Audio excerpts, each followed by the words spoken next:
মার্কিন কেন্দ্রিক বিশ্ব ব্যবস্থাকে ভেঙে দিয়ে ইরানকে অন্য উচ্চতায় পৌঁছানো এক প্রতাপের নাম ইব্রাহিম রাইসি। তার নেতৃত্বে যখন বিশ্ব পরিস্থিতির আমূল পরিবর্তনের সূচনা করছে তেহরান, ঠিক তখনই মর্মান্তিক মৃত্যু হল। তার মৃত্যু নিয়ে দেখা দিয়েছে নানা প্রশ্ন।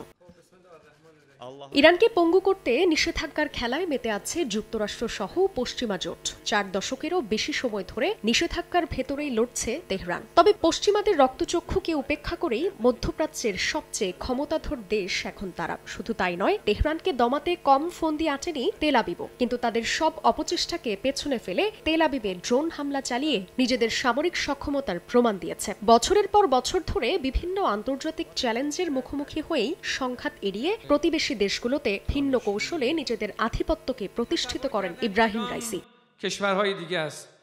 নগদে 500 টাকা বা তার বেশি পেমেন্টে পেতে পারেন ঢাকায় জমিসহ 20 কোটি টাকার পুরস্কার।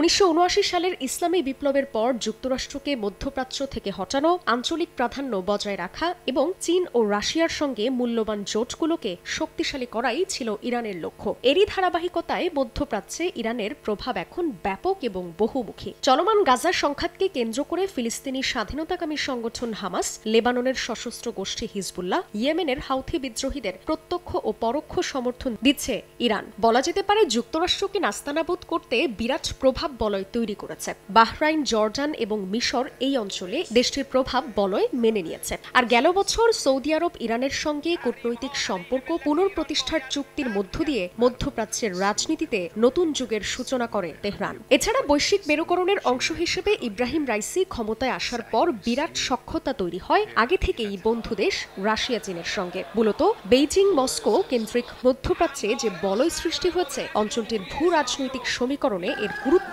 প্রভাবক এখন তেহরান। শুধু সামরিক শক্তিতেই নয়, তেল এবং গ্যাসের অর্থনীতিতে বিশ্বে অন্যতম বড় নিয়ামক ইরান। বিশ্বের প্রায় 50% বাণিজ্য হয় হরমুজ প্রণালী দিয়ে। কোনো সংঘাত হলে ইরান এই প্রণালী বন্ধ করে দিলে তার নেতিবাচক প্রভাব মার্কিন অর্থনীতির পাশাপাশি বিশ্বেও পড়বে। সব ছাপিয়ে মধ্যপ্রাচ্যে ক্ষমতার ভারসাম্য বা ব্যালেন্স অব পাওয়ার বাগে রাখতে মুনশিয়ানা দেখিয়েছেন প্রেসিডেন্ট রাইসি। তার মর্মান্তিক মৃত্যুতে মধ্যপ্রাচ্যে ইরানের প্রভাব অব্যাহত থাকবে কিনা তা প্রশ্নের মুখে এখন। জান্নাতুল সাদিয়া, সময় সংবাদ।